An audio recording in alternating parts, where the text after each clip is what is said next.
The question is, was Deadpool and Wolverine actually good? Yes. It was top tier. It's definitely better than almost anything Marvel has made in the last 5 years other than Spider-Man No Way Home. You've said it and you're absolutely right. They said they were going to deliver. They actually over-delivered with this film. We were asking for good character, good soundtrack, and if possible, some good cameos. Tick, tick, tick. It actually checked every single box without feeling like it was doing it for pandering reasons or some other type of reason. It felt like they actually knew what they wanted to do, and that's because Ryan Reynolds actually cares about this shit, and he convinced Hugh Jackman to come back, say, let's give those claws another whirl. Let's pop them on and let's do the business. And this film did the business and even more. And I'm smelling this thing's gonna do $1.2 billion now. I was gonna say 1.1. Hey, it's a lot of money either way. This thing is looking like a chef. 5-star Michelin. It's so much better than I even thought it could be. It may be better than Deadpool 1. It might just be the references. It might be the worthwhile cameos, because when you looked at other films with the multiverse structure, the cameos were a bit shit. Yeah. Doctor Strange, The Multiverse of Madness. Horrendous. How would you feel about that? It was really them saying, look, you wanted these people, here you go for 1 minute, 2 minutes, and then get rid of them. Yeah. There was no actual care towards these characters.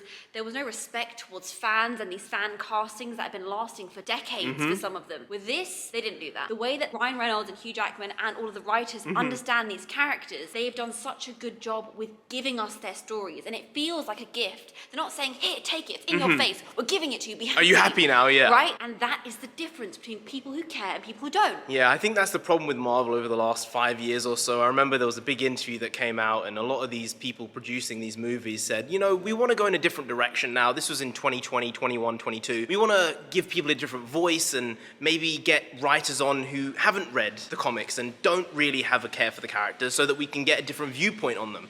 And as soon as I read that interview, I said, well, shit. We're done. This is awful news. They need to rectify this immediately. Maybe after 4 years, Kevin Feige's realized that was a bad play. Forget all the thing about hiring bad people who are objectively bad at their jobs, whether it's directing, whether it's writing, but at least get people who care about this shit. And then you can actually try and understand where to go from there. But in my opinion, this is something we didn't expect. No. We knew it was gonna be good, but we didn't know how good it was gonna be.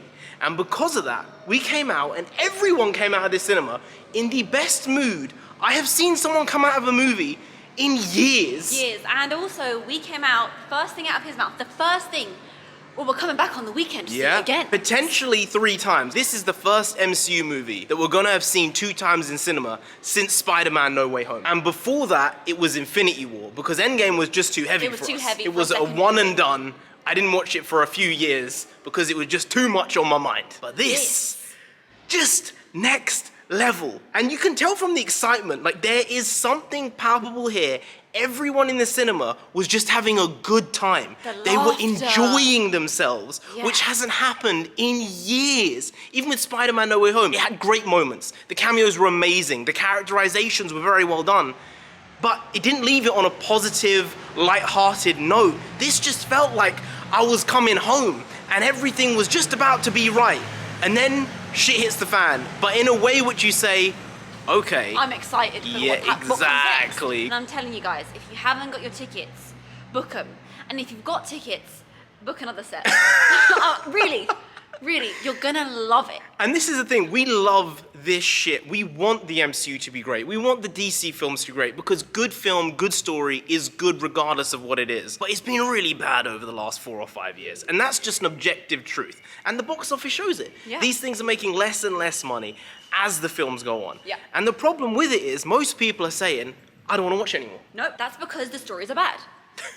And when the stories are bad, people are going to say, oh, I'll give it a go. And then they'll turn up and they say to their family and their friends, now you can miss out. You don't book the tickets. Actually cancel the tickets. You don't need to see it. But with this, we're going to be saying to everyone, go see it.